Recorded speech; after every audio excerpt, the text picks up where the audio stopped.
to Collect Them All or Die Trying for another episode of the Spoiler Room, the Comic Cliff Notes.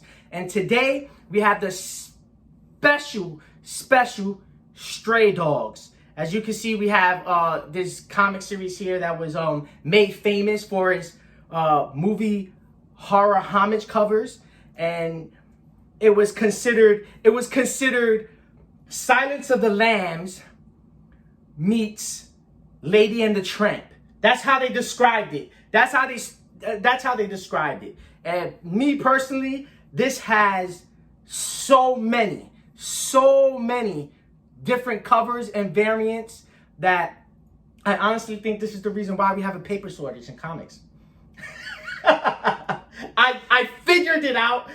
That's the problem. Stray Dogs has way too many movie horror homage covers. Like, there's just way too many of them. There's no more trees left like in the world. What you're gonna see here is not even half of the movie, the horror movie homage covers that they have out there. It's crazy, insane. And in my personal opinion, the story was good. I enjoyed it, but it wasn't spectacularly great that it sold that many copies. I mean, literally, issue 1 have sold over 45,000 copies. Is that a lot? That's a lot of copies. That is a lot of copies. And issue 5 alone has sold another 45,000 copies. Like, together, 65,000 copies sold of Stray Dogs, and it's all because of the horror movie homage covers. I mean, the story wasn't that great to sell that many copies, so it's all about the covers. And don't get me wrong, I love the covers. I'm a movie fan. I love the movie. I love movies, especially horror movies, especially classic horror movies, because there was some really good horror movie covers that I love and movies that I like. So I got the ones that I like. The others, well, I'm not even gonna lie. There's a lot of them I like, but I couldn't get my hands on all of them. There's just way too many of them. There's a lot. Way too many of them. But yeah, so we're gonna run through issues 1 through 5. It's a 5-issue series of Stray Dogs. It's pretty short. It's pretty brief. It's not a complicated story. It really isn't. I would be shocked if somebody said, "I didn't understand it." Right. What, yeah, exactly. What part didn't you understand? Just to get it out of the way, we have different covers here. You know, we'll show you a little bit of the covers. But we mainly read through the trade paperback. This is the trade paperback right here, which is issues 1 through 5 in this trade paperback right here. It's a great issue. This is what we read. Rather than going through all the single issues, because we have plenty of single issues here that basically, you know, are just different covers, basically. And it's easier to read the trade paperback. It's easier to read the trade paperback than to, you know, run through and keep taking out all these different covers. Or put her back so we did that. So now where we start off is issue 1, but there was a free comic book day, right? There was a free comic book day issue, which is right here, as you can see. There was a free comic book day issue.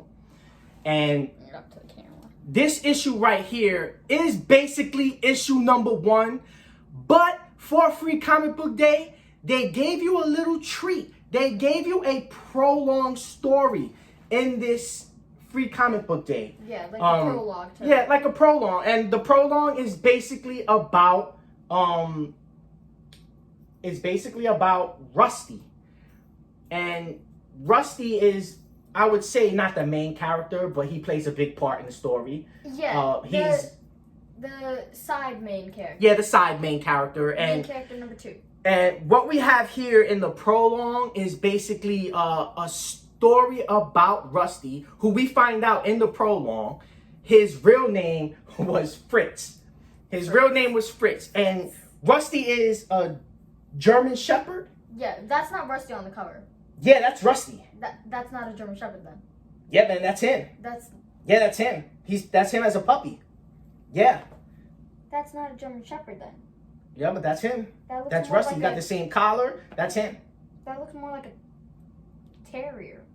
Nah, that's a German Shepherd. Let me see because we have All right, so cheat sheet. in the recent release, Stray Dogs Dog Days #1. As you can see right here, this is the new series that came out. Yeah. And in this, when you open it up, it has a really cool layout of all the dogs, their names, and then we'll discuss this later, but they have all their names there. But each story begins with a little lost dog poster. Right, that's after you. Yeah, so this is after all that. Yeah. But Stray Dogs Dog Days #1 has. I just want to see the cheat sheet. Yeah, because that's not the same dog.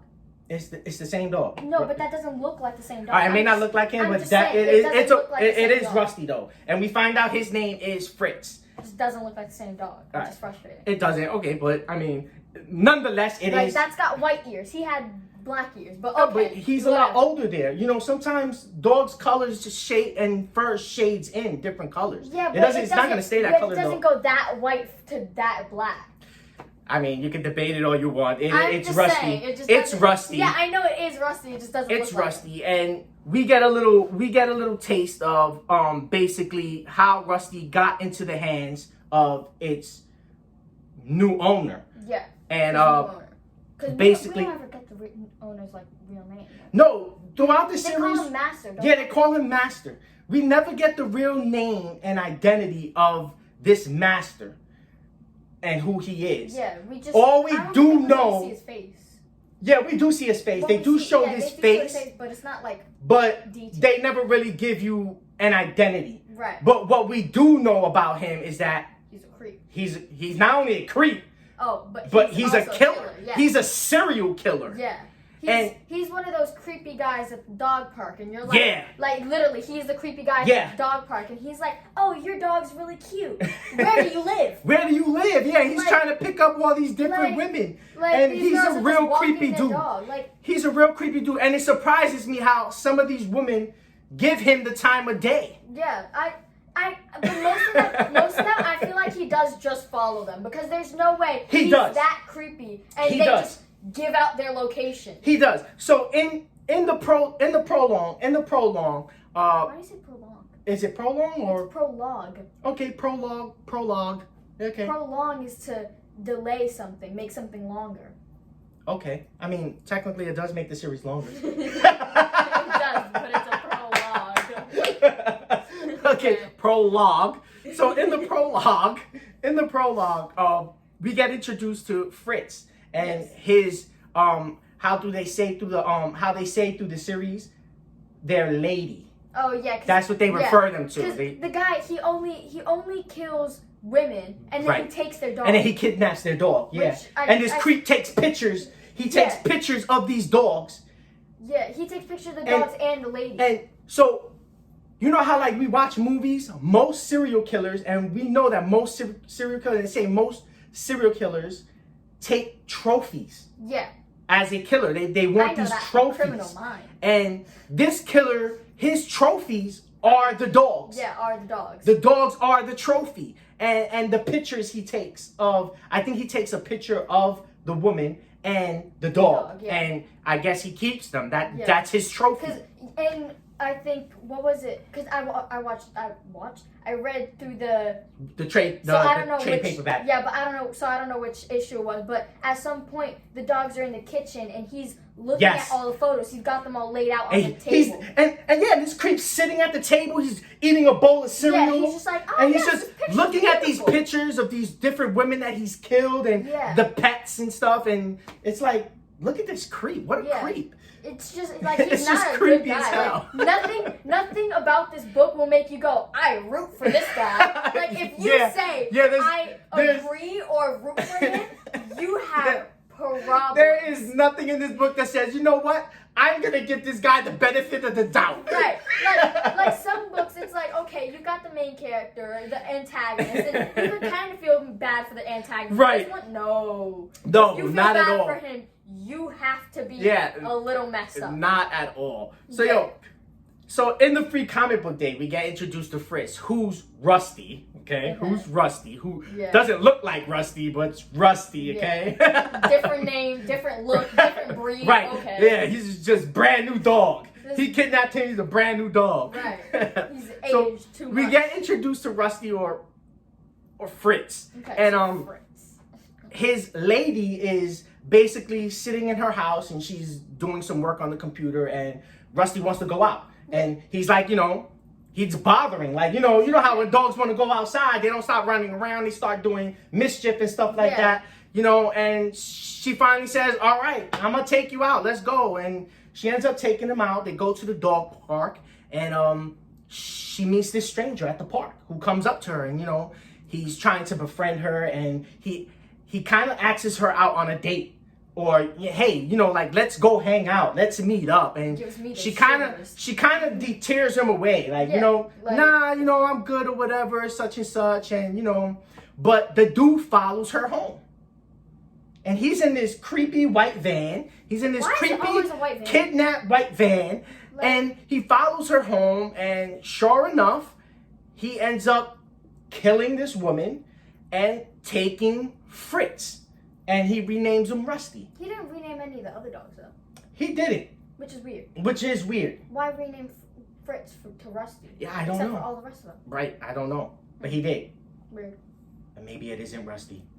It just doesn't make sense for it to be Rusty. Because remember, they show, I don't remember the dog's name. You know the really big one? Emoji. Emojin. Imogene. Imogene. Yeah, I couldn't pronounce it. I know it's Imogene or Emogene. Imogene. Okay, yeah, that sounds right. Imogene. It's Imogene. Yeah, Imogene. Imogene. Yeah, so it's a weird dog name. Yeah, Imogene. It's unique. Yeah, it's a unique human kind of name. Like Imogene, really big dog. Like yeah, he's a beast. He's a monster of a dog. Was a girl. Is he? I thought she was a girl. Imogene, girl. I don't know, but towards the end of the comic, with how the story unfolded. Woo! I wouldn't want to mess with Imogene. Yeah. Male or female. Because Imogene, I think towards the end of the book, you can see that there's generations of these dogs. So maybe it's just a different generation of okay, maybe it was. Because you can see a different generation, Maybe it was. We'll get to that. We'll get to that. We'll get to that. Yeah. So basically he kidnaps this dog, kills the woman, and that's how this dog gets to this house. That's how his serial killer stuff starts. It's basically giving you in this prologue.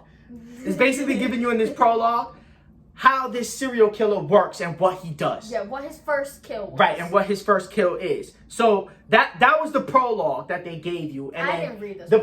Well, that's all it really gives you, because then this free comic book day goes straight into issue 1. It basically just goes straight into issue 1. All right, and then in issue 1, this is one of the variants. Okay, so this is issue 1, right? Yeah, so this is issue 1. Okay, so this is issue 1, and this is the Bram Stoker's Dracula variant cover, as you can see there. Right, that's super cool. I love this cover. Do you have more covers, like issue 1 covers? I have the blank cover. Okay. All right. I still don't know why I do blank covers. Okay, I'll explain to you. I'll explain to you why they did a blank Stray Dogs cover. It's super cool reason why. Okay. So they give you a variant Stray Dogs #1 blank all white cover.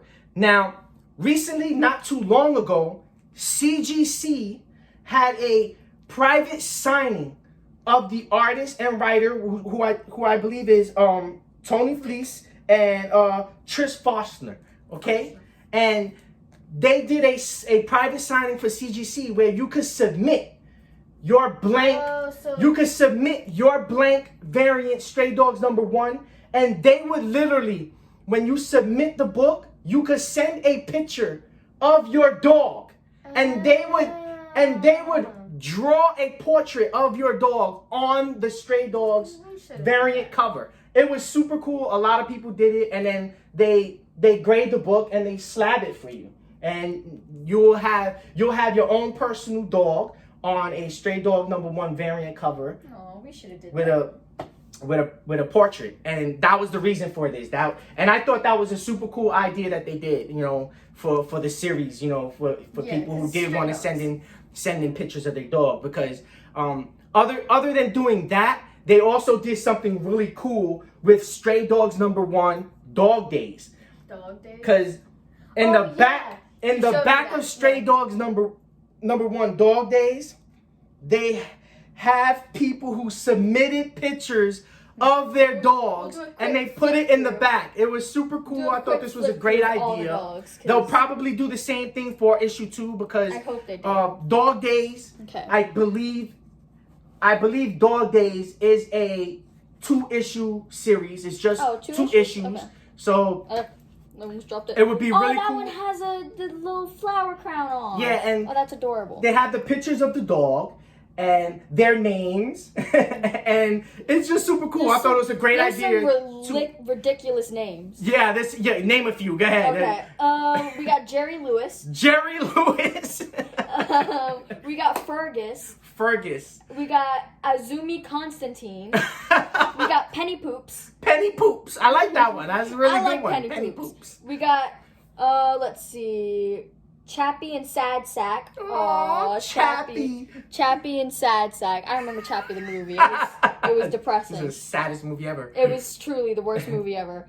But sad. Like, it was good, but sad. We got Vito, Liberty Bell, Commander Spock. Commander Spock. We got... For you Trekkies out there. Let's see. We got Dusty, Shelby and Eskimo, Ginger, Thor, Charlie, The Flash.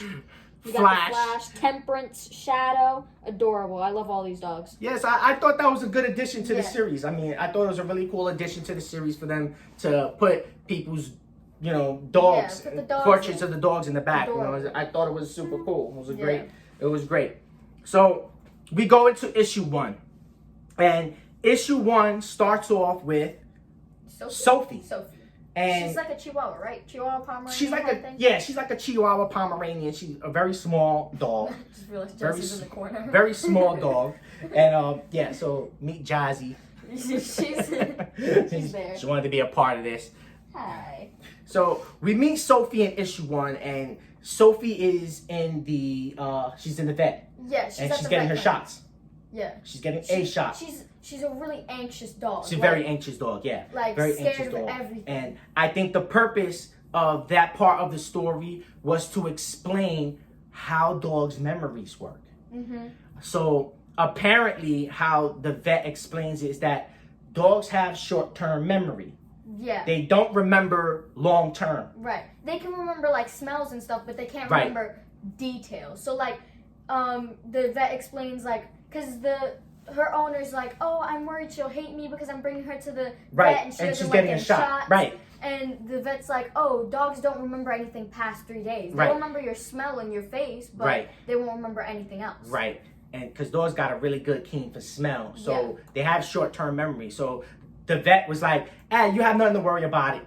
She won't remember a thing. Right. You know, and then sure enough, throughout the series, it shows the dog's memories and how their memories return. Right. You know, it takes for a spark for their memory to come back, basically. Yeah, like, because with Sophie, because after the vet scene, it, like, fades out and she's in this house. So, like, she's in this house. Or she's in a car and it pulls up to this house and this guy brings her into the house. Yeah. And she's the newbie. Yeah, she's in the newbie. Everybody's like sniffing her. Right, my god! And there's a lot of dogs. There's a lot. There's a few dogs. There's at least 10. At least I can't name them all, but I know there's so there's Rusty. There's two Henrys. There's two Henrys. There's Henry and other Henry. Yeah. Right. Other Henry is a bull terrier. Right. And then Henry is a bulldog. A bulldog. Like the one with the squished face. Right. And then there's Aldo. Who's a mixed breed, and then there's Victor, who's the Dalmatian, and then you have Poodle. The poodle. I can't remember the poodle's name. It's probably in It's in there. It's in Dog Days. Let's use a cheat sheet. I'll use a cheat sheet. Okay. So the poodle is Henry. Oh. The poodle is Henry. And then there's the Chinese Maltese. Okay, and then the bulldog is Killer. Right, and then the bulldog is killer. Then we have Aldo, Roxanne, who's the Alaskan Malamute. I love Alaskan Malamute. They're so cute. Emoji that we was talking about earlier. What is Emoji's? I don't know, man, but he is the biggest dog, or she's the biggest dog there. Yeah, huge dog. And quiet too. Just lays there. And then there's Earl. And then there's Earl. Earl's like a hound, right? Yeah, he's the hound. Yeah. He's the one that goes out hunting with the master. Yeah. So it's 1, 2, 3, 4, he's 5, I 6, think he's 7, the oldest 8, 9, dog, 10. right? So there's 11 of them all together. 11 that is named. That is named. There were more that wasn't named. Before. Yeah. Because I have a strong feeling that they might come back with another series with another set of dogs, because there were other dogs. I hope they do. There were other dogs. So she's introduced into this house with 10 more dogs. She makes the 11th, and she's very nervous. Yeah, she's shaking. She's shaking. She's scared. She's a scared little dog. She acts like one of those dogs that's never been around other dogs. Maybe she's very how do you call those dogs? Domestic. Yeah. Very domesticated. Probably unsocialized. Because there is a part in the issue where there's a lot of flashbacks. Where the dog starts to remember certain things, and they've got like flashbacks. Sophie kind of flashbacks to when her lady took her to the dog park, and she was very timid. Yeah, she didn't go out. She didn't go out, and she had to kind of like push her. Hey, go out, Sophie. Go ahead, go play. And she really didn't want to. Gotta do jazzy. That's what we do with her. And so she gets introduced into the house, and she's around all these dogs, and this is when we get introduced to Rusty. And Rusty's kind of like the pack leader. Yeah, he's like the alpha male in the house. Everybody looks up to him. He's like the leader. Yeah. And he's like, oh, everybody back up. It's a new dog. She's scared. Scared, can't you see he's scared? Because everybody starts to crowd her. Yeah. And asking her questions. Hey, how you doing? What's your name? And such and such. And they're talking, and there's a lot going on. Yeah. And she's like frazzled about what's going on. She's like, oh my God, there's all these dogs here. What's going on? She's kind of scared. And Rusty takes her under his wing, and he's like, all right, hey, I'm going to introduce you to everybody. Gives her a tour of the house, which isn't much. He takes her to the kitchen, out back. He shows her where they go outside and play. And the living room, the sunroom, because he's like, oh, this is the sunroom. We all like to hang out in here. Where they sleep. Master's room that they're not supposed to go in. They can't go in. Yeah, and there's a room that's always locked. It's a secret room that's always locked. And they say, oh, I think that's where Master keeps his treats. We can't go in there. Nobody ever goes in there. Don't go in there. Treats are, so we never go in there. We can't go in there. It's forbidden and it's off limits. Right. So she's overwhelmed by everything, and she gets shocked, and then she starts urinating. She just she pees all over the floor. She just lets it go. She is too freaked out.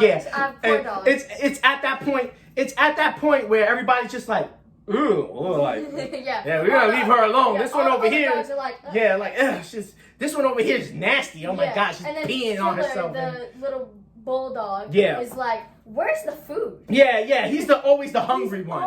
He's always talking about food. Will not shut up about the food. He's always talking about food. Yeah. So after she pees, Rusty's like, you good?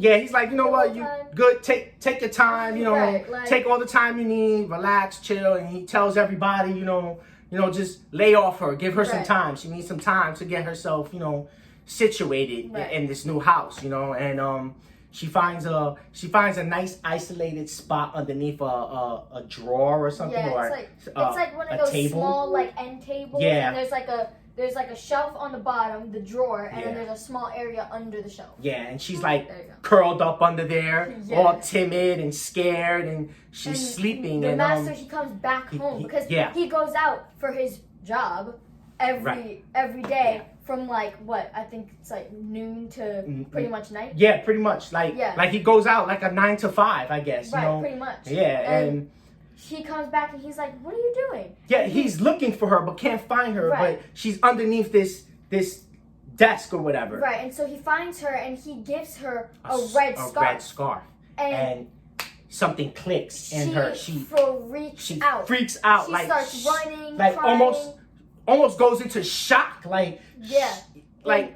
she got hit with this memory that just hit her hard. Runs out of the room to the room where all the rest of the dogs are. Yeah. And she's panicking, like she's not speaking full words and everything. Right. And everybody's like, "Are you good?" Rusty's like, "What's going on? Like, chill out. What's happening? What's going on?" And she has this scarf around her neck that the master put on her. Right. I guess he was like, "Oh, you know," because he saw her under there. He was like, "Oh, hey, you know, what are you, cold?" So he put her a red scarf on her. Right. And that was when it kind of clicked on her. And I guess she had that, you know, that scent, smell. She smelled her owner. She started to remember. And so she runs to the room with all the dogs, and she's like, "Oh my God, your master killed my lady." Yeah. And everybody's like, yeah, everybody's like, "Huh? What? Oh man, this chick is bugging out. Right. Like, this chick is crazy. Yeah. Where did he find this one?" I'm pretty sure it ends right there. Like after she. Well, yeah. After she goes into the room and she tells Rusty, like, "Yo, the master's a killer. He killed my lady." And you know, everybody's like, "I mean, you bugging out. You crazy." And Rusty's the only one that's kind of sympathetic. Right. Like, doesn't really throw her under the bus, and it's not like he doesn't believe her. You know, he kind of says, "You know what, hey, look, I'm not going to say you're lying, but, you know, you need proof, you know? You need proof. You can't just go out blurting stuff like this, you know what I mean? Like, you can't just do that, you can't just say the master's a killer." You know, and he's like, hey, and, you know, he's like trying to calm her down. He's like, you know, "Hey, look, I'm not saying you're a liar. I'm not saying I don't believe you, but I'll help you find proof, you know? I'll help you." He's like, "If we can find proof, then I'll believe you. But like right now, we'll just chill out, like." Right, yeah, we'll just chill out, and then it kind of goes into a nightmarish flash of her remembering how this guy killed her lady. Right. And she remembers this knock at the door, right? Mm-hmm. And she opens it up. And it's crazy because I'm from New York. We don't open up a door without looking through the peephole or saying who. I mean, these people just open up doors and it's just like, "Hey, how's it going?" Yeah. Whenever somebody knocks at the door, I always say, "Who?" Who? Yeah. Like she just goes, "Yeah." Yeah, she just opens up the door, and you know, this guy takes this woman's scarf and he uses it to strangle her. And that's what she remembers, and that's why the scarf triggered the memory for her to remember what happened. Not only did it have the owner's smell, but it was in the memory. It was in the memory, yeah. It was the object he killed her lady with. Right. You know, and this becomes a trend throughout the series. For all of the this becomes a trend. So it's like, in order to unlock their memory, they need an object to spark that memory, or you know, to remember. Mm-hmm. And that becomes a trend throughout the series. And that's issue 1. Yeah, that's issue 1. And that is issue 1. Oops, sorry. Let's not make things fall. Right? Right, and that's issue 1. This is issue 2? And yeah, and then we go into issue 2. Do we have other variants? And issue number 2, no. Issue number 2, as you can see, is 30 Days of Night movie homage cover, which is really cool. Probably one of my favorites in number 2. Most of these movies that you mentioned. Yeah, these are all classic horror movies, you know. And I honestly don't think there's that many horror movies for all these variant covers. It's just so many. Yeah. There's just so many. Yeah, I don't know most of these, but yeah. So issue 2 opens up. Issue number 2 opens up after their first night, like after their first night, where everybody goes to sleep, and Sophie was on some, you know, yeah. So your master's a killer. He killed my lady. Yeah.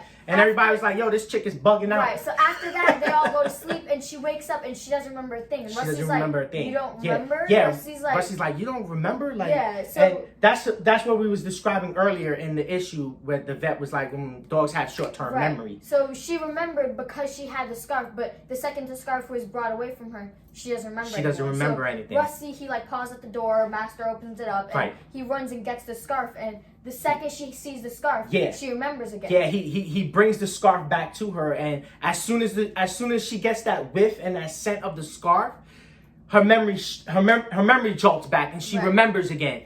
And she starts telling Rusty, "Man, we gotta find some proof. You know, we gotta prove to everybody that Master's a killer. Yeah, this like, guy killed my lady, you know, and right. so they have a doggy meeting. Yeah, they have a little dog meeting. They have a little dog meeting, and Sophie is, pleading with them, like, hey, somebody help me. Somebody help me find proof. We need to find proof and expose him as a killer. He's a killer. He killed my lady. I remember this. I don't know how you guys don't remember. And she goes around asking everybody, where were you before this? Right, and everybody just kind of... Nobody can remember. I don't know. They're just like, yeah, I don't know. Like, nobody really remembers, right. And they don't really care because it's like they have food. Right, they have food. They're living there, and it's like, yeah, so they don't care. They don't remember. But Rusty and Sophie, they go out to go. And Rusty's the only one that's adamant on helping her. Yeah, he's whatever about helping her. He's like, yeah, I'll help. He's like, yeah, I'll help. So he goes out and helps her, and she has the bright idea to go into the secret room where he keeps his treats. Right. So she paws at the door and it actually opens, and he's like, that's weird. That's weird. This door is never open, but the door happened to be open that day. Like, weird, but okay. Weird I guess he decided to leave the door open that day, but they just never actually tried. Unless they never actually tried and they just knew to stay clear. Could be that. It could be that too, or maybe somebody has attempted to go in there and got punished for it, and it was like, yo, we're gonna stay clear of that room. We're not allowed in that room no more. They go into the room. They go into the room and they're sifting through all the stuff. They're shifting through a whole bunch of stuff. It's boxes, women clothes. There's women clothes in there. There's shoes. Sophie's the only one that points it out. She's like, why is there women clothes in here? And Rusty's just like, he was like, I don't know. Rusty's like, no. I don't know why this stuff in here. Yeah, he's like, we don't judge. Okay? Yeah, right. We don't judge. Maybe he likes to dress up at night. I don't know. Who knows? Maybe he got some freaky stuff going on. Maybe he's a drag queen. He likes to dress up. I don't know. Yeah, he's got the boa constrictor. Yeah. They're looking through all the boxes and they hear the car pull up. And they're like, oh shit, Master's coming, yo. Like, we gotta go. And they're all scrambling for, both Rusty and Sophie are scrambling to find a hiding place. Into a box. Yeah, she falls into a box. And Rusty makes it out the room, though. No, he doesn't. He doesn't? He doesn't, remember? Because she falls into a box and Rusty's like, where do I go? Right.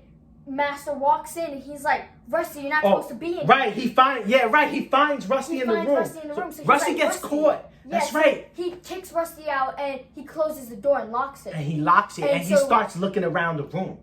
Right? Yeah, he looks around. He starts looking around the room. Like he's searching or like making sure everything's there. Right. You know what I mean? Like after he like goes, yeah, everything's in order. Because at this point in the comic, they don't reveal his face. Yeah. It's very shadowy. He wears glasses and they're like blotted out in black. Yeah, the only like face that we've seen is, I think it's towards the end of the first issue where his like whole face is black, but his glasses shine. Like, the anime nerd. So he's in this room and he's searching around and Sophie makes it out the box and into the closet.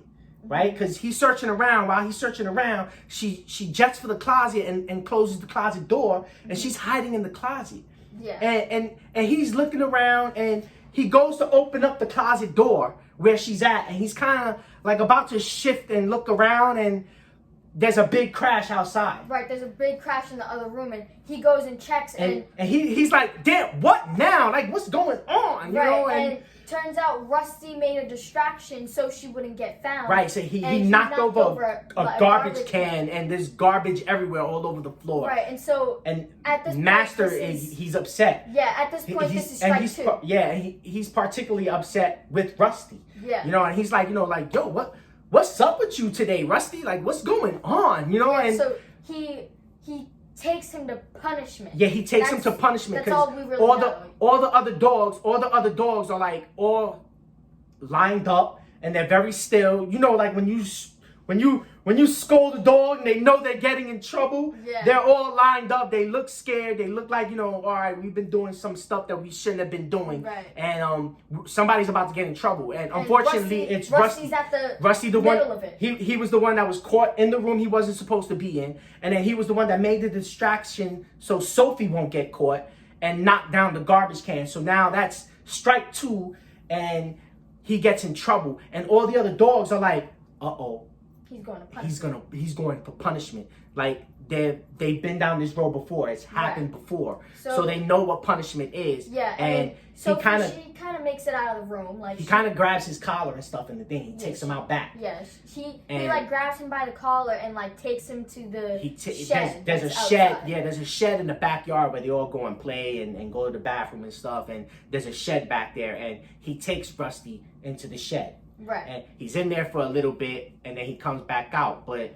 Sophie makes it. Yeah, Sophie, she makes it out. She makes it out of the room. She's like, "Oh, where's Rusty?" And everybody's like, "He's in punishment." He's in punishment. You got him in trouble. You got him in trouble. You know, with all this, and it's Earl because all right, let's get something out of the way about Earl. Okay, Earl is the hunter dog. Okay, yeah. he's the hound. He's a hound. So he's Earl is the hound. Now Earl is he's not anti-master. He's like. He's Master's right-hand man. He's Master's right-hand man. He's the main culprit of, no, the Master is not a killer. You are bugging. You're crazy. I've been here for so long. The Master gives us everything we need. Yeah, food, shelter, Sophie and... questions him. She's like, what do you remember before this then? Yeah, and he's just like... He's kind of like doesn't remember. She's like, yeah, you don't remember nothing, do you? He pauses and then he goes, it doesn't matter. It doesn't matter. I know he gives me treats. Yeah. He's like, it doesn't matter. It doesn't matter. I got food. Yeah, I got food. I got a roof over my head. He gives me treats. He treats me good. So Earl kind of accuses her. He's like, so Earl's, you got him in trouble. So now he's in punishment. So now he's in punishment. So they all go out to the shed and he's coming out. He's coming out of the he's shed. Got a limp. He's limping his front paw is like this. Yeah, like Master and beat him. Master hit him. Because he's limping and his leg is hurt. Yeah, you can see, I think it looks like a bruise. It could be a shadow. It could be a shadow, but you know how like dogs got a hurt limp and he's walking. He's walking like that. He's got his arm up like it's limp, like he's hurt. You know, and he's walking, he's like, don't worry about me, I'm okay. Everything's fine. You know, we good. You know, everything's all right. But, everybody, including Earl, because Earl is the main one.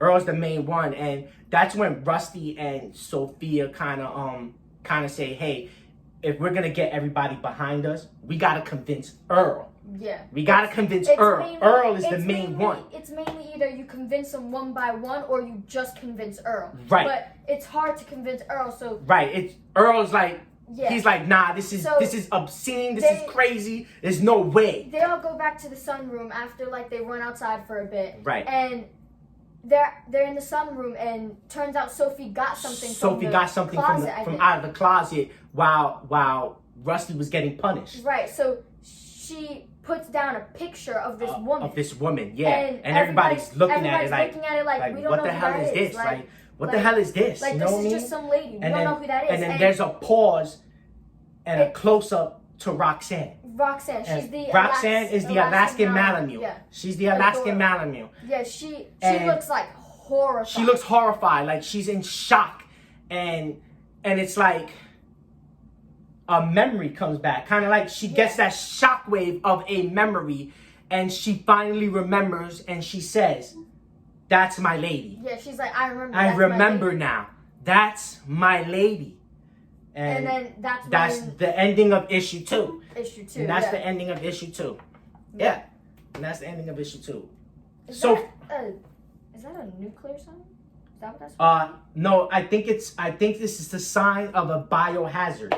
Yeah, a biohazard sign. Nuclear biohazard. Yeah, you see them in nuclear power plants and stuff like that. Yeah, like biohazard. Yeah. So take a good look at that right there. There you go. That's issue 2. This one's issue 3, and then that's issue 3 right there. What's this, 4?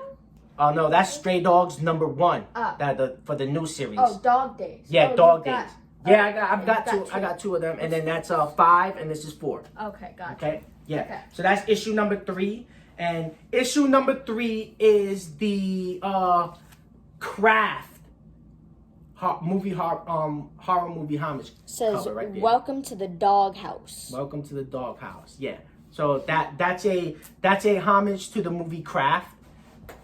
Right there. One of the ones that I liked out of all the variants that came out, so I got this one.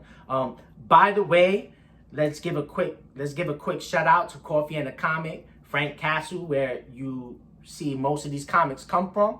So big shout out to Frank at Coffee and a Comic. If you don't know who he is, follow him on Instagram at Coffee and a Comic, or check out his website at Coffee and a Comic. Start a pull list with him. He's got a book club. Join the book club. And if you join the book club, you could get whatever book that he's discussing for that month at a discount, which is a great perk. So yeah, go check him out. And thank you for all these great copies and all these homage covers and everything else you provide for us here. So, boom. Yes. There you go. So, okay. Back to issue number 3. Issue number 3. Issue 3 picks up and they're outside, like they're doing playtime. They're doing outside playtime, and after everything that happened with Rusty, they're talking about the shed, and Roxanne, right? She's the Alaskan Malamute, and after she discovered the picture, her memory starts coming back, and she starts talking about her lady. Yeah, she's talking about her lady. She starts talking about her lady, and now everybody's outside at playtime, and them three are like in the corner. Yeah, them three are in the corner, and there's a couple of other ones surrounding them, and Roxanne's kind of like, she's a believer now. Yeah, Roxanne's a believer. She understands now. Sophie and Rusty's got Roxanne on their side now, because now she remembers, Roxanne, and she's a believer. She tells like a flashback that she has of her sitting on the couch with her lady, and then she's like, right, and so she's like, how prepared was you for this issue here? I couldn't tell whether I should be angry at you or the comic. Me? Yeah, you didn't prepare me. Nothing in this book could have prepared me for the last couple of issues. Like from here on out, nothing could have prepared me for that. Well, I didn't want to spoil it for you. I was distraught. I couldn't even explain the emotions I had. I was reading it and I was just like, what? I was like, what is going on? No, this didn't happen. Yeah, it's like, you know what? That's it. I'm done. I'm not reading no more issues. I was reading through that and I was like, there's no way. I was like, there's still more. I was like, why do I gotta read all this? So, because she's talking about her experience, and then everybody's just like, y'all, you three are just... You three are crazy. Right. Even Earl. Earl's like, you two, I can't believe you on the train with this. Right. Like, and man... And then Master ends up coming home. It's like towards nighttime. Yeah, it's getting nighttime. Master's coming home, and Killer's like, food! Yeah, Killer's like, food! Oh my god, yeah, food! Right. And before they get inside, Roxanne's like, yo, I smell something in the air. Like, something's kicking in, like, so she smells something, and she runs around to the side of the house, and when there's like the area below the foundation of the house. Yeah, it's like it's like underneath it's like underneath the porch, and it's like a crawl space underneath. Yeah. They've noticed that this crawl space is open, and they go inside, and Victor's leading the way. Victor, he comes in afterwards, and he's like, "What are you guys doing?" Oh yeah. He's like, "Dinner's about to be served. Let's go." Yeah. They all four of them see mounds of dirt. And what looks like graves. Yeah. Let's just say, it looks like graves. Yeah, it looks like a grave. It looks like graves. And it's about like 4 of them under there. It's like about 4 of them under there. Yeah, 4 of them under there. Yeah. And then Roxanne, she starts digging as fast as she can. She starts digging and digging. And everybody's like, you need to stop. Master's going to kill you. Victor's like, hey, yo, you got to stop. Chill out. Because, we got to go. Master's here. Like, yo, if we get caught out here, and he's going to serve dinner. When he starts serving dinner and sees that we're not there, we're all going to be in trouble. He has all the bowls lined up. So if there's 4 on the end missing, he's going to know. He's going to know they're gone. He's going to start asking questions. So they're like digging, and he comes outside. And at this point, she's dug so much they can all fit inside of this hole. They all. It was after a little while where Rusty and Victor, they started helping her.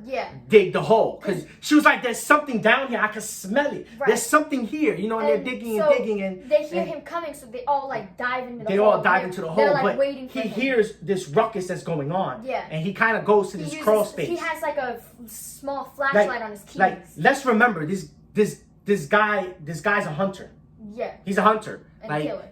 his hobby is hunting, and he's a killer. So he hears things. He hears what's going on, this scuffling, and he goes to check it out. He's got this mini flashlight on him on his keys. He's like starting to crawl in. Yeah. But and they're panicked. There's a panel where they're in this grave, and they're sitting there, and they're panicking. They're like, yo, he's about to find us. You can see him above them with the flashlight looking at his creepy face. Yeah. And I think he hears like something inside. And he hears something inside. He turns around. He goes inside. He's just like, oh, whatever. He's like, yeah, whatever. He goes inside. And then, safe. Right. You know what I mean? Like saved by the bell. You know. But when he leaves, he closes the door behind him. Yeah. He closes that little door and he latches it shut. He locks it. He doesn't lock it. He just like closes it. Because later you see Victor like push it, like he pushes through. Oh, he does push through. You can see one panel where he's going like that, and Roxanne still. Yeah, because they couldn't get out. Yeah, they couldn't get out. Stuck for a bit, and they were stuck in there for a bit. And Rusty's like, yo, I don't care. Like, we need to make it up there because if he sees us missing, you know. Rusty doesn't want to get punished. He doesn't want to get punished again. He was just took in the shed and beat up. Like, you know what I mean? He's like, yo, like, we need to get up there because if he sees us missing, forget it. Roxanne grabs this cloth and she finds a cloth. They all go inside and they're covered in dirt. They're covered in dirt. He already notices they're missing for dinner, so he's like, "Where are they?" He catches them. He catches them red-handed because they're all muddy dog. They got mud on them and dirt. They coming in late, and because he even said it while he was feeding them. He's like, "Hey, where's Victor, Rusty, and Roxanne? Where are they? You know what I mean? Like, so you know, and when they come in, he looks at them and he sees them, you know, like, dirty. They got mud all over them. And he's like, he's like, really? What the hell's going on? It looks like you guys are gonna need a bath. Now I gotta clean you guys. You know what I mean? So he's like, oh, bath day tomorrow. Right. That's already strike one for all of them. Every day they get like a reset amount of strikes. If you get up to 2 strikes, I'm pretty sure you get put in punishment or something. So that's 1 strike for all of them, and they go into the sunlight room. Everybody's chill, and Roxanne puts down the cloth, and she's like, "Everybody, come smell this." Yeah, everybody's like, "Yo, I found something down there," and you gotta all come smell. They're explaining to all the other dogs what they found. Yeah. Like, yo, we found graves down there with. There might be bodies. It look like there was bodies down there. All the dogs are like, y'all are ridiculous. Yeah, like, yo, she's like, oh, really? And smell this. Again, Earl is like, oh, man, you guys are taking this way overboard. Like, you guys are doing too much. You're doing too much. So she puts this cloth down. So they're all smelling it one by one. And she demands everybody to take a whiff of it. After everything, Earl's like, see, nobody remembered anything. And then Victor in the back is like, Victor was the last one. Victor was like, I didn't smell it yet. Victor was like, I haven't smelled it yet. He goes up and he sniffs it and it clicks and he gets a flashback. He gets his flashback, his memory jogs. And you can see him like in a fire and he gets saved by this like fire like a firefighter. Yeah, this building is on fire and he gets saved by a firefighter, a woman firefighter. Yeah, so she takes him in. He like kind of sleeps in the. She puts him in a bed. Yeah. She feeds him. She puts a blanket. He becomes one of the Dalmatians at a firehouse. Yeah. So, you know. And so he's like laying down. He remembers. You can see like this like a panel where the master guy is like, I think he's choking her or something. Yeah. She's on the floor trying to escape. And he's choking her. Yeah. So he's like got her. He's like mounted on top of her, and he's like literally choking her. He's like literally on top choking of her, and he remembers about 911. Yeah, because he has a flashback. He worked in a firehouse, so he tells the dogs, I remember. Yeah, call 911. He killed my lady too. Like everybody starts to remember, and everybody's like, you know, like, yo, this is the 4th dog. This is the 3rd dog that's remembering, and this is starting to seem like it's true. Like you know what I mean? It's become a pattern. It's become a pattern now. Everybody, they're all still reluctant to help and actively do something about it, but they're all like, okay. Yeah, they're all right. Like this is getting weird now. They're like, one time is a coincidence. Twice is like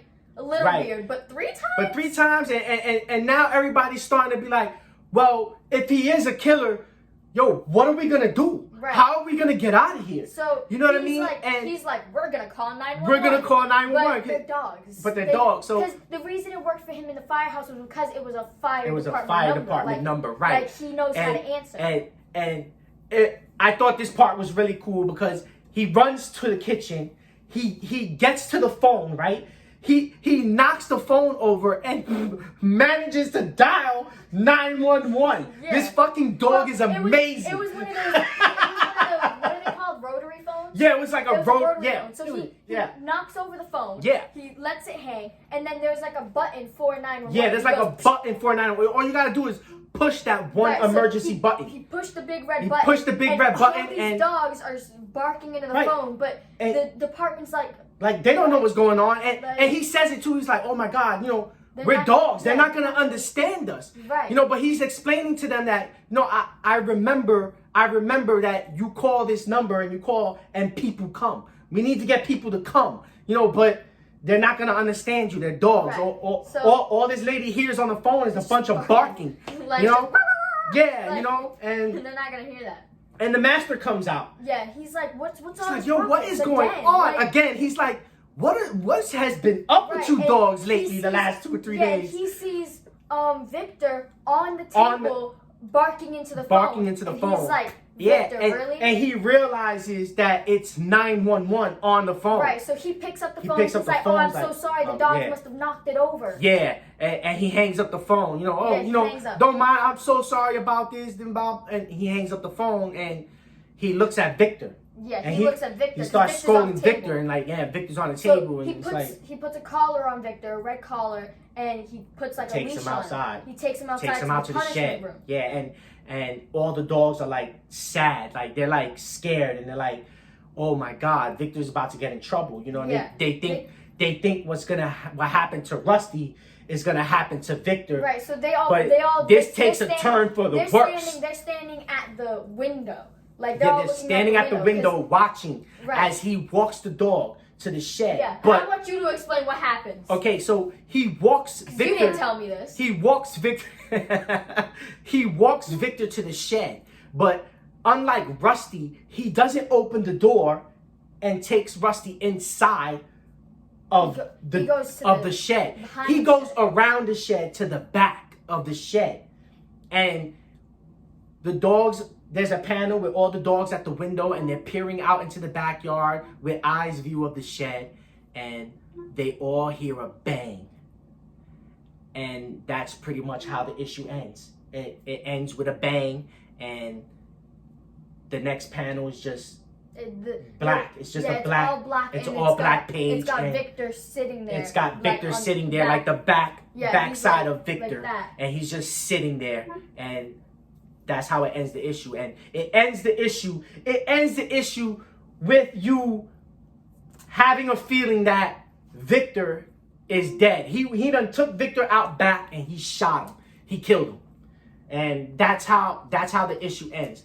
Now, with how that issue ends, we don't know if Victor's dead. Oh, yeah, we don't know if Victor's dead. Yeah, he takes him out to the back of the shed, and there's a loud bang. I wonder what could have happened. She's distracted. Because you were like, oh, I'm going to read this book, okay? And I was like, yeah, you know what? I've got the day off from school. I'm feeling a bit reedy today. Let's read. Yeah. And I'm reading this book. You're at work. And I'm like, really? This is what he makes me read? And I texted you. Text me while I'm at work, and she's like, you didn't prepare me for this. What happens to Victor? And I'm like, what are you talking about? She's like, I'm reading Stray Dogs. I'm like, oh. I texted you. The only thing I said is, oh my God, he killed the dog. And you were like, what is going on? Like, you were like, what happened? What's going on over there? I was like, I'm reading Stray Dogs. And you were like, oh, okay. I was so angry. I was so angry. And that's how issue 3 ends. Can't believe you made me read that. That's how issue 3 And then there's more to the story. Like, it doesn't even end there. There's more. Yeah. Ridiculous. And that's issue 3. And then... do you have more things? All right, so let's go through some of the... Let's go through some of the covers, okay? Yeah, let's go through some of the covers, I guess. I'll stand here and just hand them off to me. Okay, so this is issue number 4. I believe this is the audition movie horror homage cover. Horror homage cover for the audition. That's number 4. Okay. Then you have issue number 5. This is the Crow movie homage cover. That one's one of my favorites too. I like that one, and the Bram Stoker is really cool. Oh, I like that one. And then this one is I like Stray Dogs Dog Days. This is the new series that came out, and this is the Pan's Labyrinth movie homage cover. Oh, I feel like I've watched that before. I don't know if I have though. I like this one. Get rid of the glare. There you go. And I like this one. This one here is also Stray Dogs number 1. And this one is a This one is a Village of the Dan movie homage cover. Okay. Has a little big shout out to That Dude Comics. You can flip it in the back right there. A big shout out to That Dude Comics.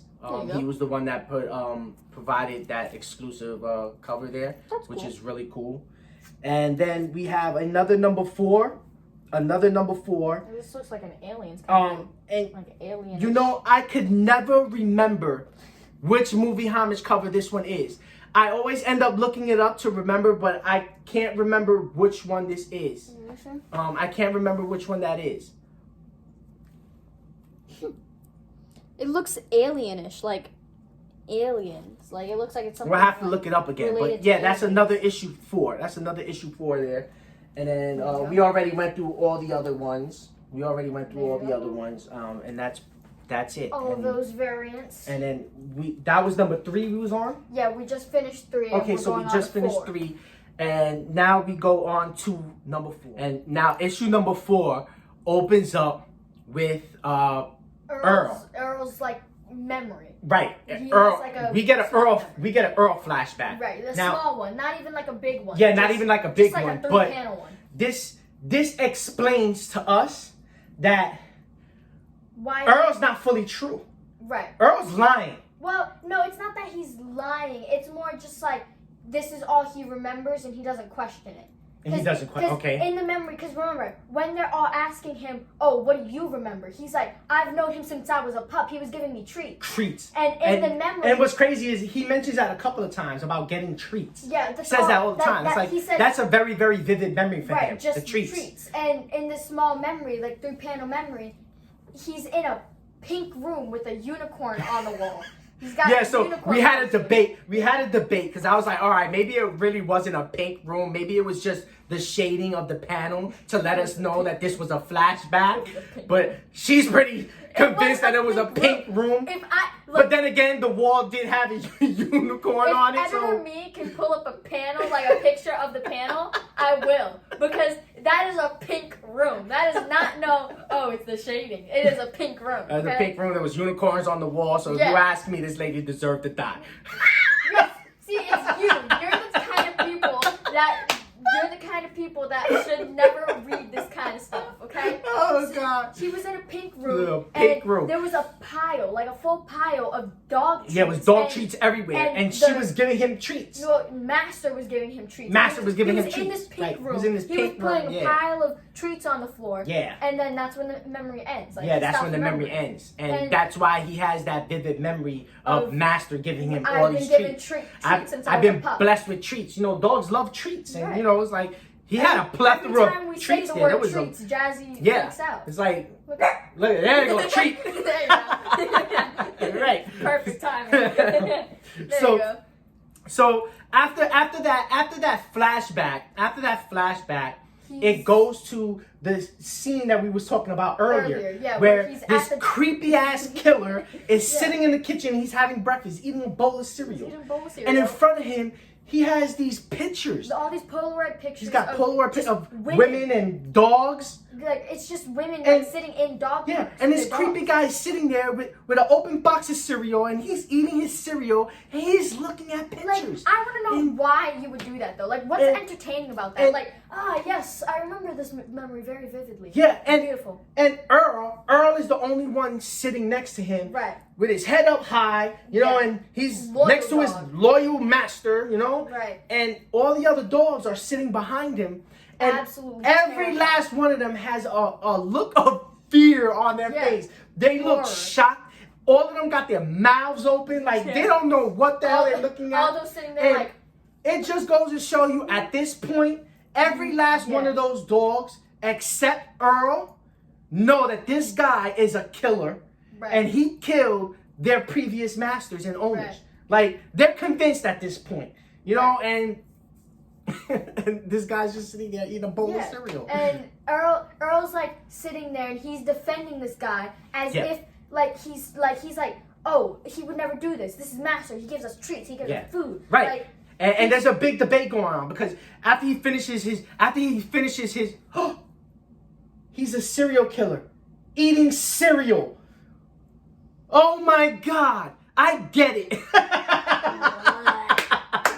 Get it. He was a serial killer eating a bowl of cereal. Oh my God, I get it. And he has a dog named Killer. Oh my God. Yeah. So that was horrible. After he finishes eating his bloody cereal, he leaves.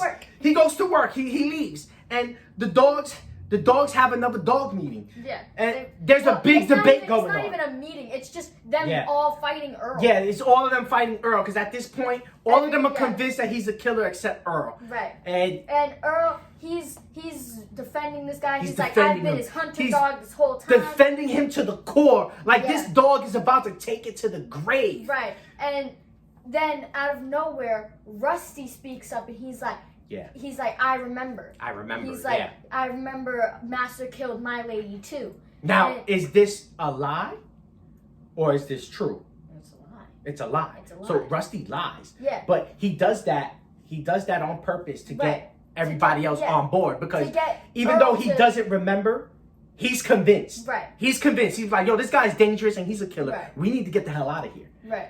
So he's like speaking about how he remembers, and they all go outside. Yeah, they go outside. They're at the shed, and Rusty's talking to Sophie, and she's like, "You don't remember, do you?" And he's like, "I don't." He's like, "Nah, I don't, but you know, whatever, I have to get everybody else on board. Whatever it takes to get Earl on board is what I'll do. Is what we gotta do. Then there's like a voice. There's a voice off in the distance that says, "I smell Victor." I smell Victor. Yeah. So what was it?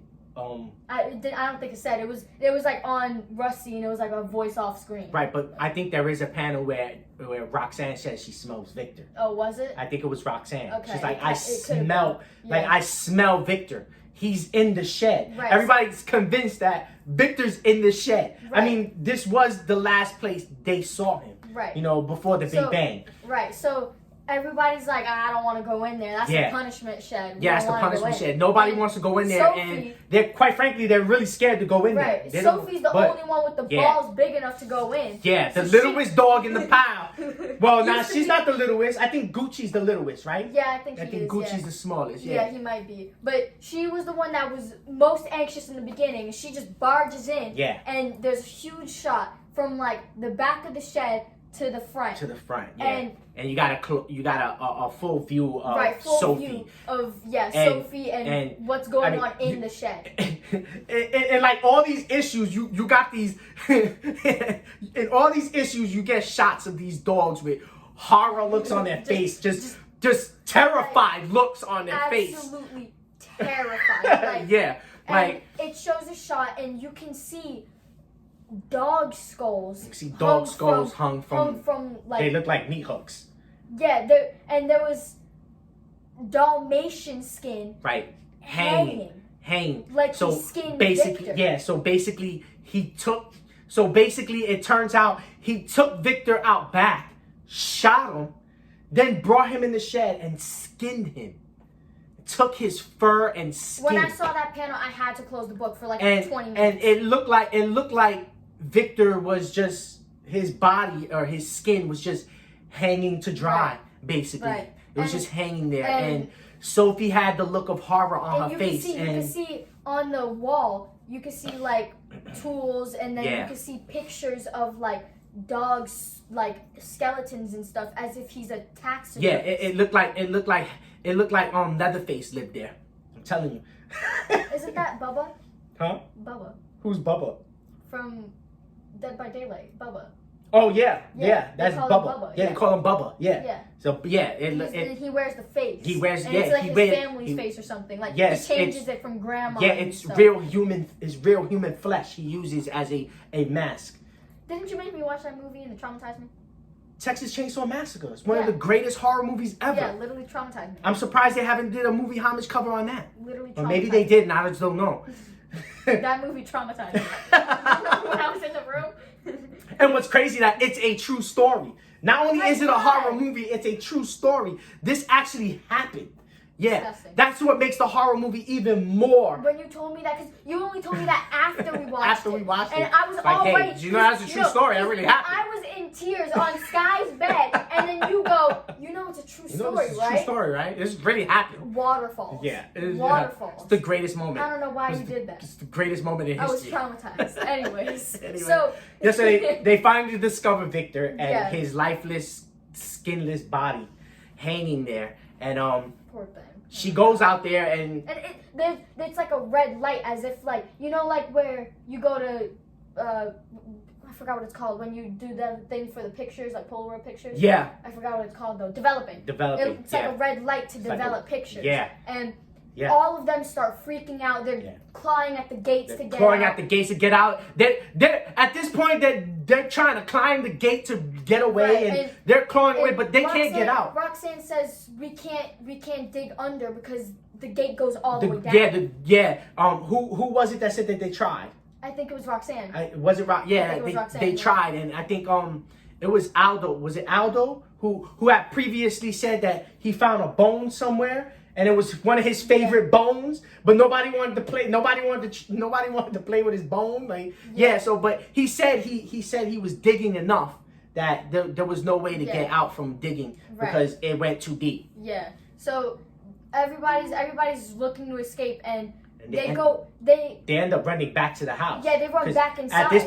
At this point, they're trying to find a way to escape. They want to get the hell out of there, especially after they found out what happened to Victor. There's like flashes to what Earl's doing right now, and Earl, he's traveling through the house. He's not paying no mind to what they're doing outside. He doesn't pay no mind. He bumps into Imogene, and Imogene kind of just nudges him because big dog. I'm telling you, like bear. So we discovered Imogene is a Saint Bernard. We think she's a Saint Bernard. She's a Saint Bernard. Huge dog. Yeah, like, I'm telling you, it's Imogene looks like a bear.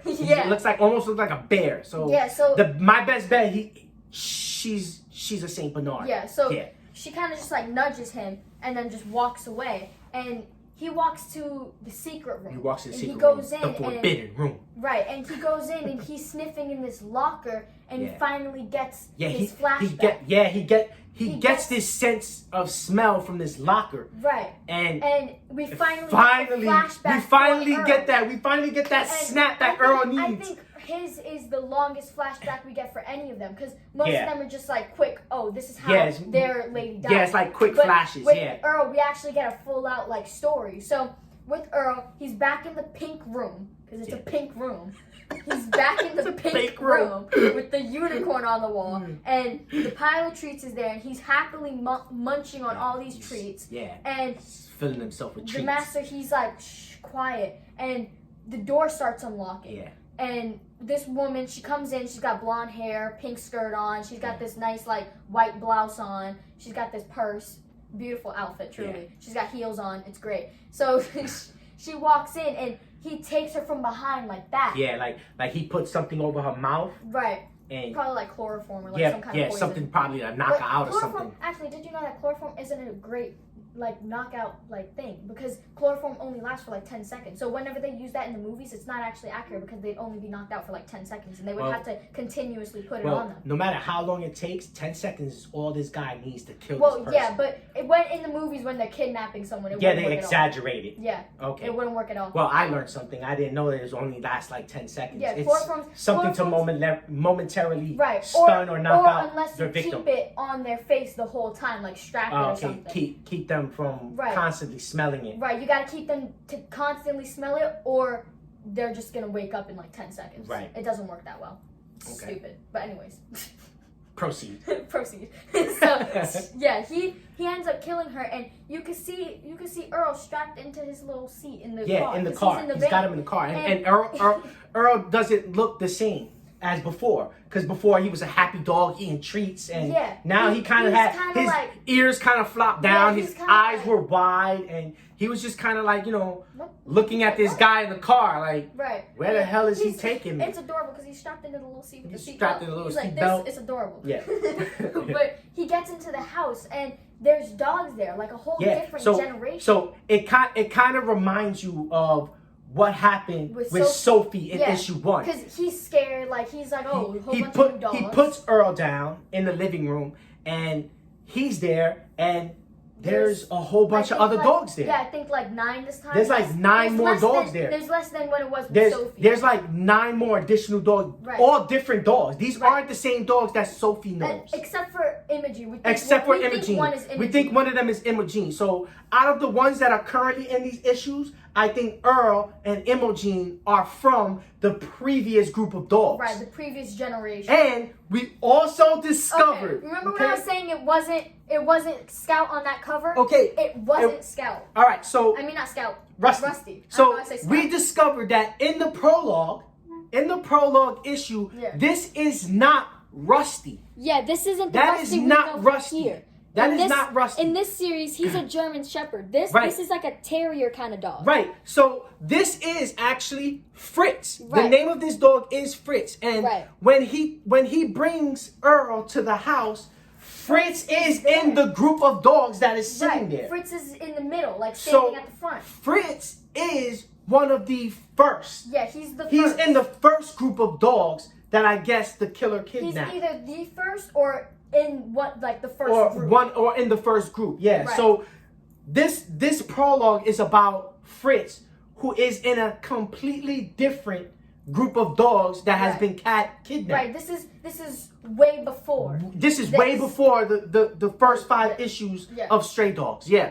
So that was a good discovery on your part. You was completely right. You was completely right in discovering that. This, and you was adamant. I could not convince you that this was Rusty, and you were right. This is not Rusty. Okay, you tell me. Look at this dog and tell me that's a German Shepherd. Look at that dog. That is not a German Shepherd. I know my dogs. You do know your dogs. I was convinced that this was just a backstory of Rusty. Not only does Rusty have black ears, but he's a German Shepherd. He does. Damn, I wish I had a picture of him. But Rusty has black ears, brownish kind of coat, little yellow in some pictures. Yeah. So he's got birthmark. So that panel of Earl's flashback shows him and his group of dogs that were kidnapped. The first group. So I'm pretty interested in knowing if Stray Dogs is gonna go a little bit farther and not continue the series, but do a prequel. Right. To the first group of dogs. Show what happened to these dogs. Show what happened to the first group of dogs, yeah. After we get Earl's flashback, it continues. Like, his flashback continues. Right. And it shows him in, he's still in the secret room. And there's 1, 2, 3, 4, 5. There's 9. There's 9 heads on the wall. Dog heads. Including Victor. So there was at least 8 dogs There's before. at least 8 dogs before. Right. Well, if you really think about it, it would be 10 because it would be those 8 and then Imogen and Earl. Okay. Yeah, so that makes sense. So 10 and then 11. And then 11, right. So after he gets this sniff of this locker, he opens the locker and to his belief and his wild eyes, he sees all these dogs that he grew up with. And their heads, because they're like taxidermy heads. Yeah, you know how like a hunter goes and he hunts deer, and then they take the head and they mount it on a plaque. Why do people do that? I get it's a trophy, but it's a trophy, yeah. It's a hunter's trophy. You're a little creepy for that, you know? Really think about it. If you have an animal head in your house, I want you to think about that for a second and think, are you a weirdo? Right. Because the answer is yes. It's like that movie Ace Ventura, When Nature Calls, when he goes into the room and the hunter's got all those animal heads on the wall and he freaks out. He's like, and then he just goes, what a lovely room of death. I love that fucking movie. It's fucking great. It's so funny. Yeah, I love Jim Carrey, I swear.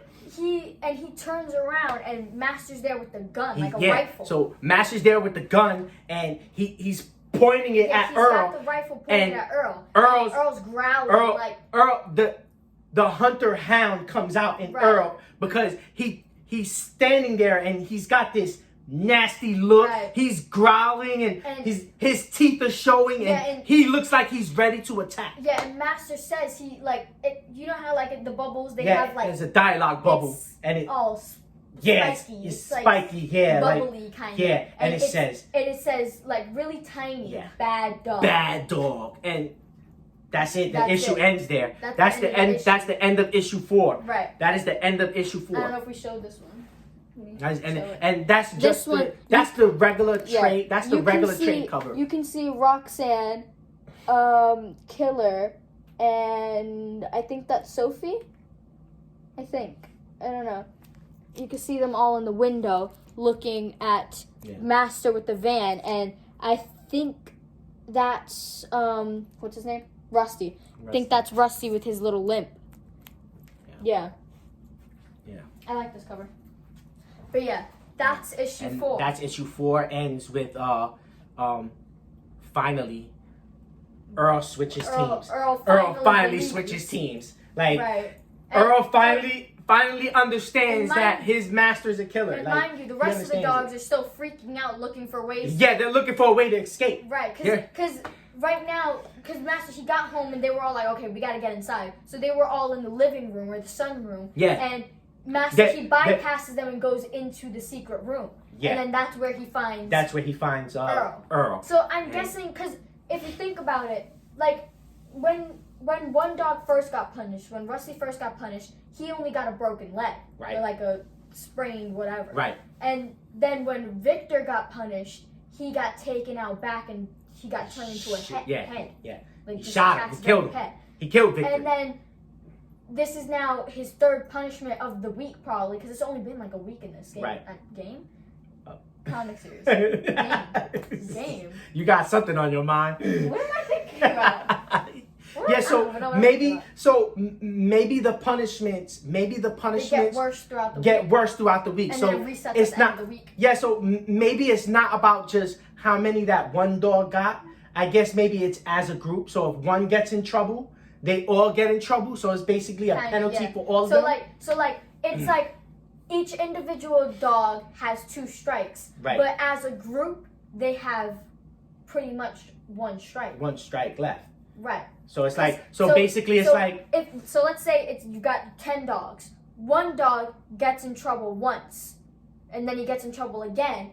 Then the whole group can only get in trouble once more. One more time. Before somebody gets in trouble. Before somebody gets killed or before somebody gets put down. Yeah. Right. Basically. So it's kind of messed up. Yeah, it's kind of messed up. I mean, but the way you look at it from the killer's point of view is like, that's what he does. He kidnaps dogs. So I'm guessing at some point he's not going to have all these dogs in his house. So he's going to eventually probably have to put some of them to sleep. Right. So especially if they get old. Right. Or I guess maybe for him it'll be an easier decision if they act up and get in trouble, because then he'll be like, oh, you know what? I'll just put this one out of its misery and go get a new one tomorrow. Right. It's just messed up. It's just messed up. It's just animal cruelty. And I love animals, so this guy can go to hell. I thought you were about to say I love animal cruelty. And no, I love animals, Like, the one thing I hated about this series the most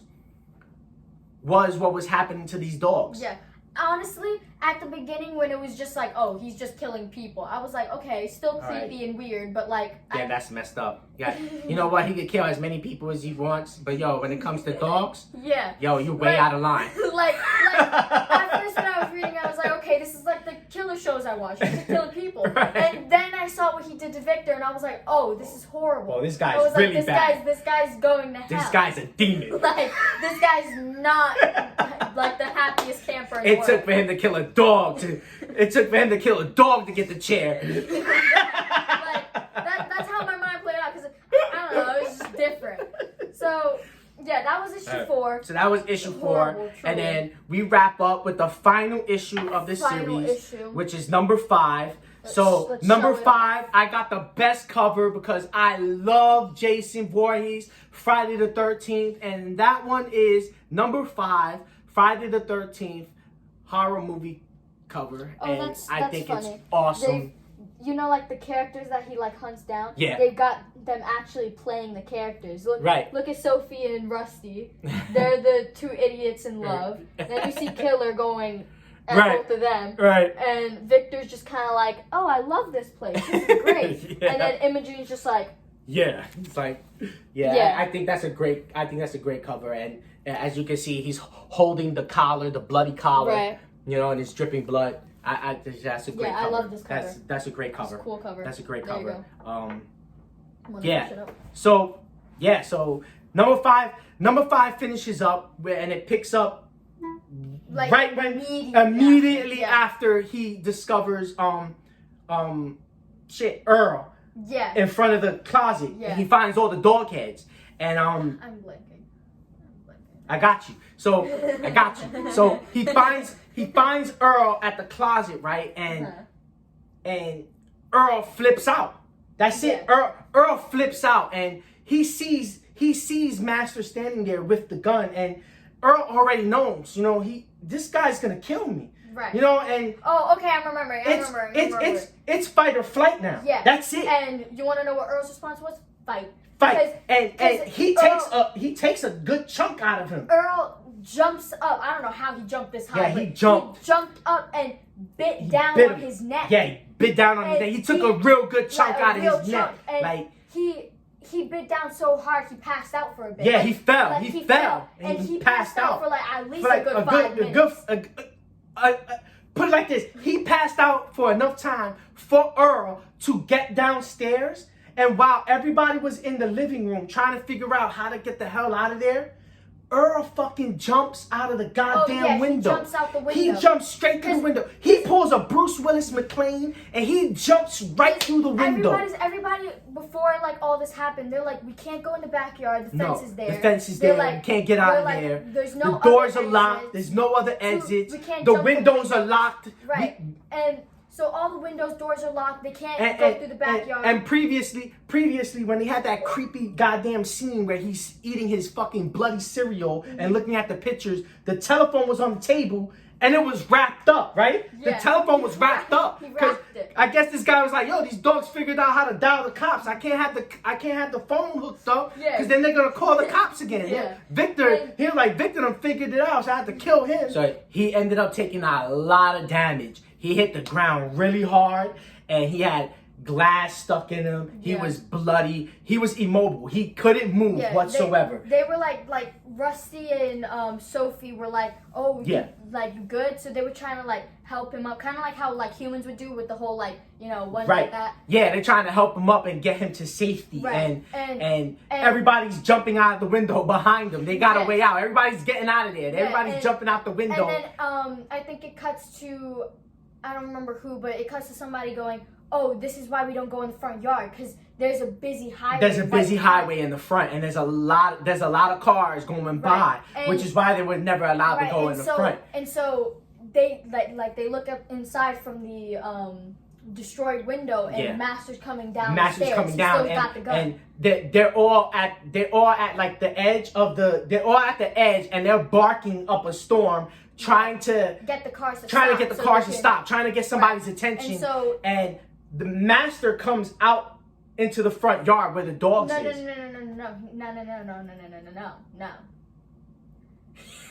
No. That's not what happened. He's coming down the stairs, and Imogene at the top of the stairs. That's right. Barrels into him. Yeah, that's right. Imogene. Yeah, that's right. Imogene comes to the rescue like Cheetah in the clutch, baby. Imogene barrels into him, and he falls all the way down the stairs. He tumbles down the stairs. That's right. Completely knocks himself out again. He's still bleeding from his neck a lot. Right. He's gushing a lot of blood. From his neck. Earl took a big chunk out of his neck. So Imogene knocks him down. He's woozy, and she comes outside, and it cuts to the busy street again. The busy street, that's right. Cars are coming by. Cars are flying by, Cars are flying by. They're trying to figure out how they're going to get somebody's attention or how they're going to stop these cars. While Rusty and Sophie are trying to come up with a plan, Earl jumps out in front of the car. Earl basically sacrifices himself and barrels in the middle of the street. He basically barrels in the middle of the street, and boom.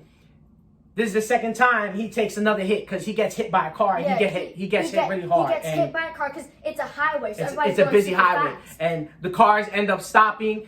There's a major car crash, and unfortunately, Earl's dead. I mean, he doesn't survive. He doesn't survive this car. Yeah, he got so hurt, and then a couple of the dogs I think got shot because remember he's shooting from the top of the stairs. Yeah. So when he finally gains consciousness again, he comes out to the front, but he's a bit woozy, and he's letting off shots. Right, he's letting off shots, and at this point, people are coming out of their cars like, they're like, what the hell's going on? So, what's going on? We got a car crash. This guy's shooting. Yeah, he shoots, and then out of nowhere, Roxanne gets hit. Oh yeah, it was Roxanne. Roxanne gets hit in the side thigh or somewhere. Yeah, like her she gets hit, and Rusty's ecstatic because that's Rusty's number one. Right.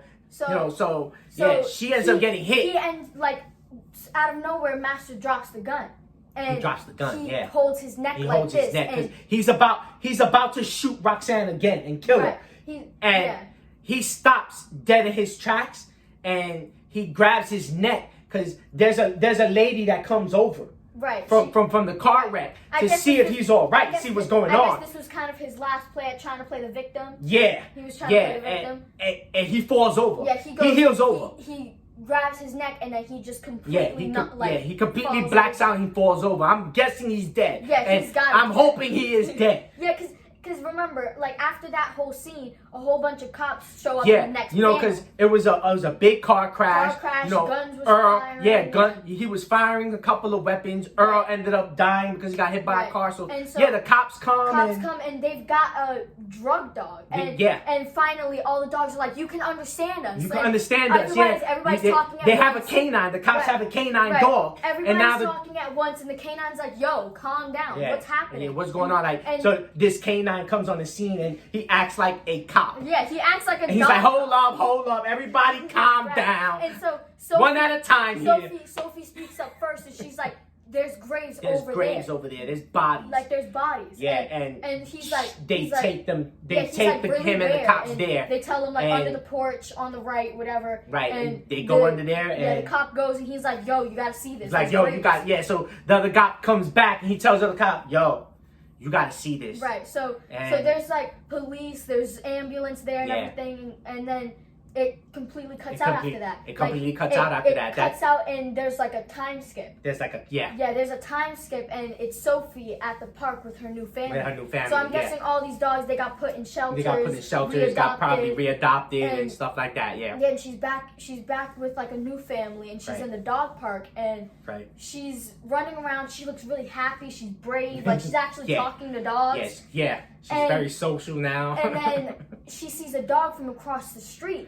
And it's Rusty. Yeah. But the problem is she doesn't remember him. Right. So they both go up to each other and they're like, hey, I feel like I've seen you somewhere before. And he's like, I feel like I've seen you too. Right.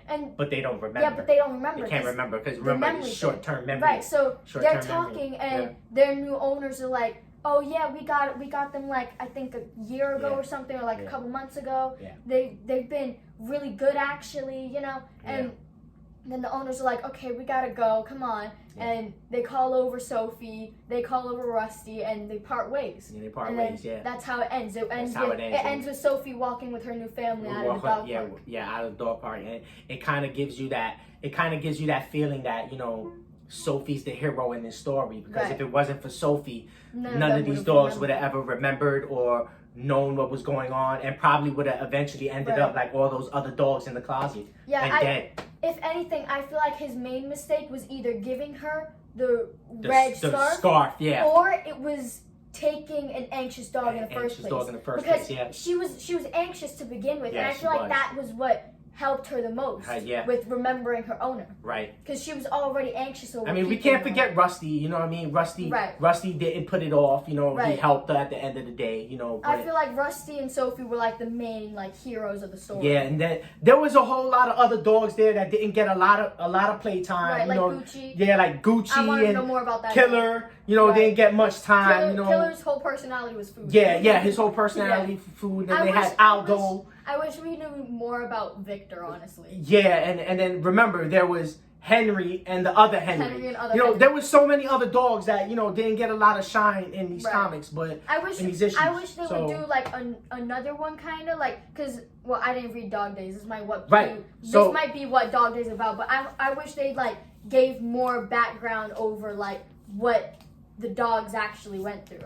So so that was 4 and 5. That was right? 4 and 5. So yeah, so that wrapped up the Stray Dog series 1 through 5. And like I said before, it was a good series. You know, I can't complain about it, but it wasn't. I feel like it wasn't the story that actually sold all the comics. It was the covers. You know, but if you're gonna enjoy the story, you can enjoy the story. It's a good story. Yeah. It's different. I like it. Honestly, I can't complain. You know? I disagree in that thing though. But like, cause like I feel like even without all of the homage covers and the what's it called? Like, you know, the homage covers variant and covers, horror, whatever. The horror, like all homage the covers, variants, I feel like even without all the variants, it still would have sold a lot because that story is interesting. It's new. Like I haven't really seen anybody do that specific story before. Yeah, like, it was different. It's very unique. I've seen stories and movies and stuff about dogs talking, but I've never seen one about dogs being kidnapped by a serial killer that kills their owner. Right, it put a horror element into it. It switches it around, and then even with the art style that they had, it's a cartoonish art style while still being really scary. Right. You know, even without all the homage covers, I probably would have told you to buy it. Right. Like if you gave me a synopsis, like if I was reading one of those, or like watching one of those videos where they're like, "Ooh, new story's coming out." Oh, new story, This comic is about this. And then, sounds interesting. Right, I would have been like, you should get that. It sounds interesting. I mean, I'm not gonna lie. You know, when the story first hit and they gave you the synopsis of it, I was like, oh, that sounds interesting. Right. But when you see all the different movie homage covers that came out, it makes you more intrigued. It's like, oh wow, that is so cool. Like, and I love these movies. Yeah, like obviously the like homage covers like really did like give it more. Honestly, from an advertising perspective, it was a genius move. Right, like it was genius. Like the homage covers, they were genius moves, and they did like they helped like advertise the comics and stuff. But even without all of the advertising like that, it still would have done pretty good. Right. As like a regular indie comic. Right. So after the success of Stray Dogs, they had to come back with another series. So they came back with Dog Days, which is a 2-issue series. You know, and this is the Creep Show. This is the Creep Show homage cover. That's the Creep Show homage cover. Creep Show. Yep. And then this is the regular dress trade. And now I'm not gonna go in deep with this because it's pretty self-explanatory. So what Stray Dog Days is basically like your free comic book day, like they did with Fritz. That's pretty much what it is for all the other dogs that was in Stray Dogs. So you get a nice little quick pictures of all the dogs in Stray Dogs and their names. Right. You've got the family photo. Then each story opens up with the dog, their missing dog poster, their name, and basically what kind of dog it is, and of course the owner saying, reward, missing dog. And it gives you a quick story of each dog and how they were with their previous owners. Right. It's got and Gucci. Little stories. And I really like Gucci's because Gucci was a prissy Chinese Maltese, right? And she was an internet glam. She was a pet internet glam. Her owner was always taking really cool pictures of her and posting it on Instagram and social media. And Gucci became very famous, had a lot of likes, and it was a famous dog. And it was just really cool. Imogene. And and you get Imogene. Each dog has their own story. And there you go. Description: Tibetan Mastiff puppy. There you go. And that's Imogene? Yeah, Imogene. And they're asking how much for the reward? $10,000. $10,000 reward to find this dog. Yeah.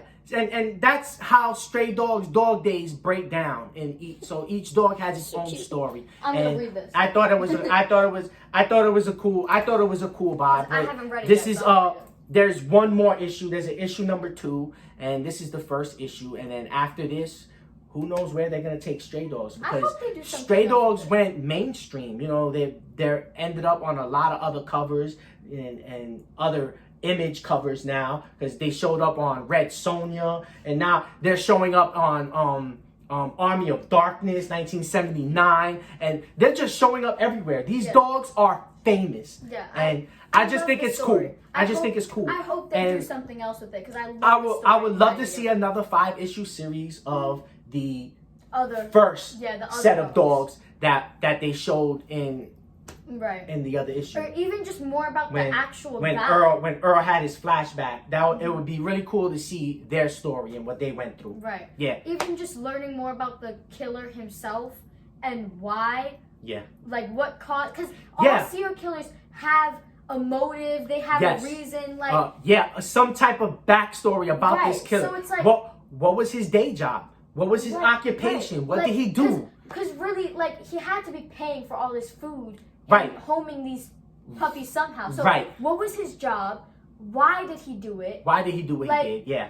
Like, I just want to know more. Like, what was the point? Yeah, they could you could definitely do a Stray Dogs, serial killer issue.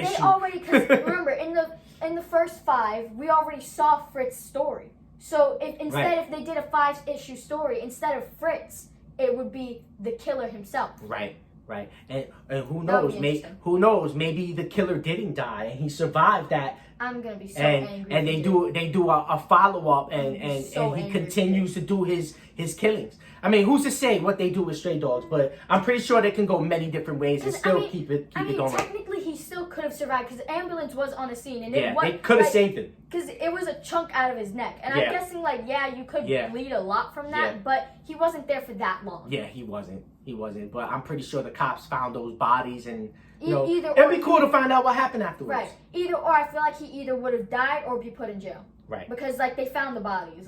They've got to at least hold them for a while. Right. So I thought that was super cool. And there you have it. Stray Dogs, Dog Days, and the regular Stray Dogs, issues 1 through 5. From a scale of 1 to 10, what do you give it? I give it an 8 because it made me sad. 8? 8? That's not bad. I give it an 8. Bad. I like the art. It was a cartoonish art style. I like the story. I like the characters. I just wish they went more in depth with a few of them. Yeah. Because they do that in Dog Days, but maybe just a little more in the actual series, Stray Dogs. Yeah. But other than that, 8. And it made me sad. Shocked me. I'll give it a good 7. I'll give it a good 7. Okay. I love the homage covers. I'm a big fan. I thought it was a great idea to do that. I do like the story. I like the art style. I think they did a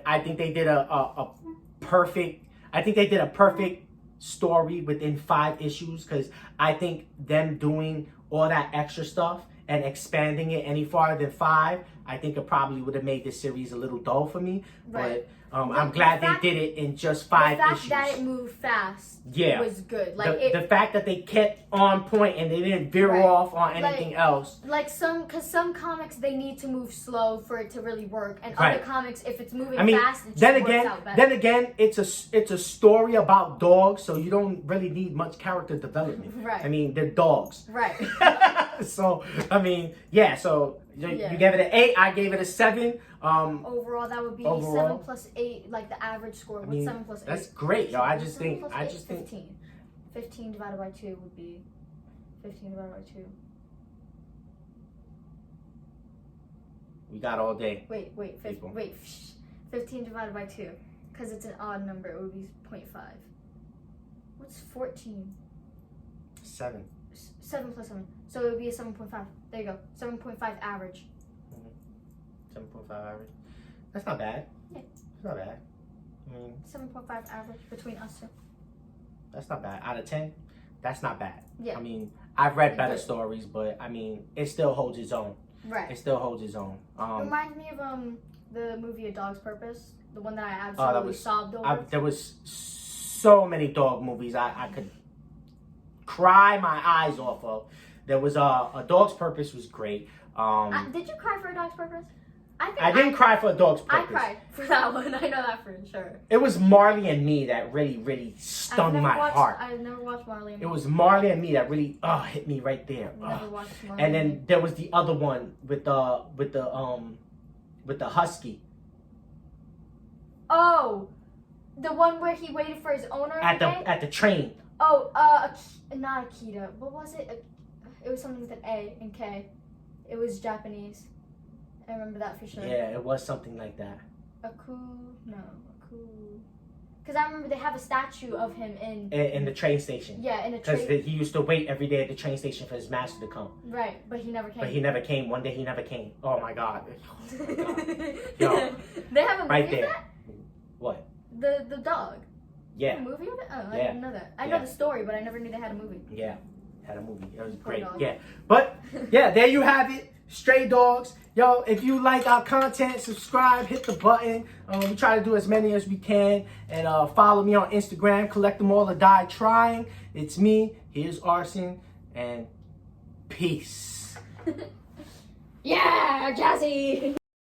It's my life.